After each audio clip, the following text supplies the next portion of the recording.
I'm Francis, 23 years old, living in a one-bedroom apartment on the outskirts of Boston, working at a software company with colleagues who mostly communicate through emails. I downloaded Tinder on a cold October night. Alianna's face appeared on the screen, lightly curled, red-brown hair, eyes as green as emeralds, and a bright smile with perfect white teeth.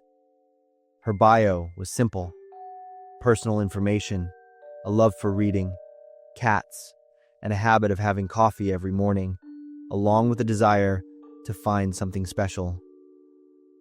My finger swiped right without hesitation.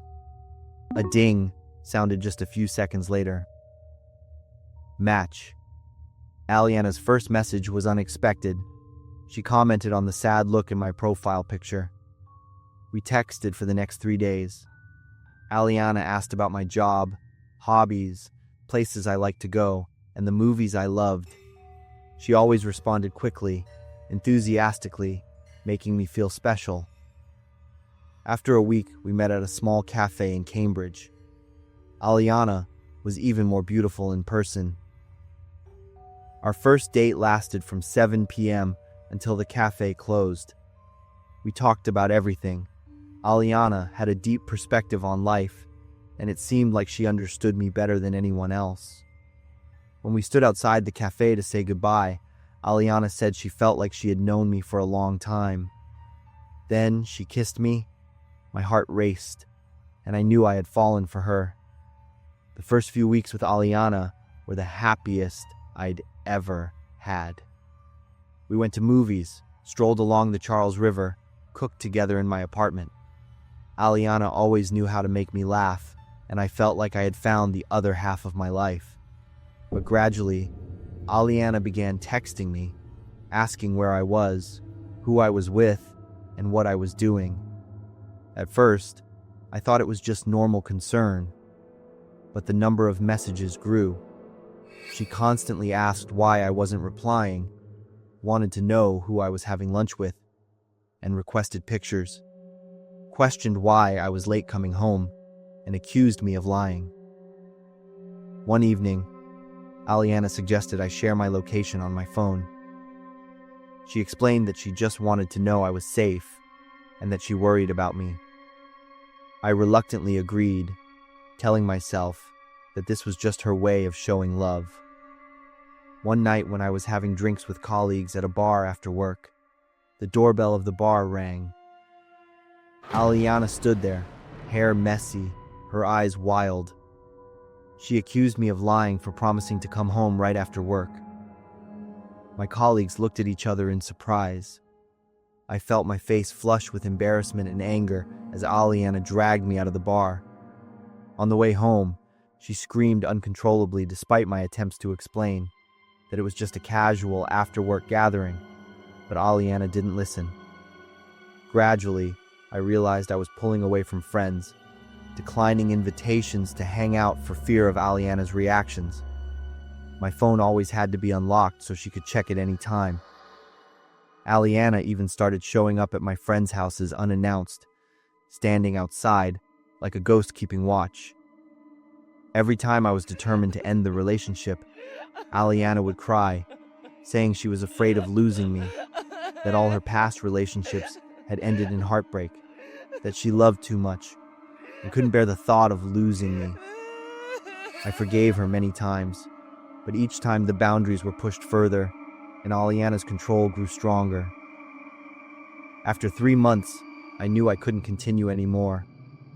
I prepared myself for tears, even anger, carefully saying that we needed to break up. But I wasn't prepared for what happened next. Alianna stood there, motionless, her face empty. Then, as if a switch had been flipped, she began screaming, throwing things around my apartment.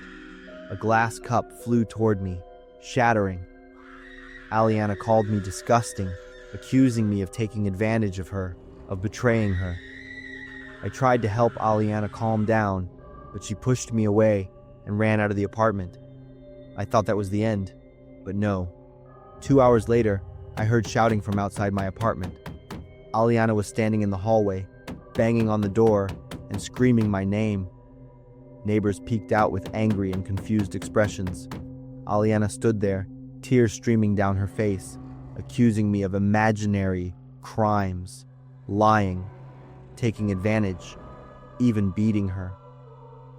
I called the police, but when they arrived, Alianna had disappeared. The officer suggested I get a restraining order, but I didn't. A part of me still felt guilty, wondering if I was the one causing all of this. Messages and calls from Alianna kept coming in the following days. When I blocked her number, she used other ones. I saw her standing outside my office, in the parking lot of my building, even at the cafe I frequented. I changed my schedule, changed my habits, and lived in constant fear. One night, I came home after work and felt something was off. The air in the apartment smelled of jasmine. I checked every room, checked the locks on the windows and doors. Everything seemed normal. That night, I slept with a chair blocking the bedroom door. In the middle of the night, I woke up to a faint sound, the sound of the door downstairs opening. I grabbed my phone and dialed 911. I whispered into the phone, saying there was an intruder. 10 minutes later, the police arrived. They searched the entire apartment but found no one. There were no signs of a break-in. No windows or doors were forced open. I felt like a fool as the officer looked at me suspiciously.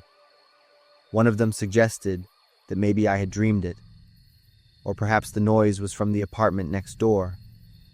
The officers left, and I couldn't sleep, sitting on the bed with my back against the wall, the lights on, waiting for dawn. The next night, I woke up to my phone vibrating incessantly. A series of messages from an unknown number saying I couldn't escape, that she missed me and knew I still loved her, begging to see me one more time. I was sure it was Alianna. I replied, telling Alianna it was enough, that I didn't want to see her anymore, and asking her to leave me alone. Then, from inside my closet, a scream ripped through the silence. The closet door slowly opened. Alianna stepped out, her eyes bloodshot, hair tangled, holding a kitchen knife. She whispered that she had been waiting here all day, and she knew I would come back to her. My heart stopped as Alianna advanced toward me, the knife raised high. I rolled off the bed as the blade plunged down, running out of the bedroom, slamming the door shut, trying to lock it, but I couldn't. Alianna slammed into the door, and I struggled to keep it closed while Alianna kept stabbing many more times. I felt the door tremble with each blow and knew I couldn't hold it much longer. I screamed, trying to stay as calm as possible. I told Alianna I would talk to her, that I would go out just to put the knife down. The stabbing stopped.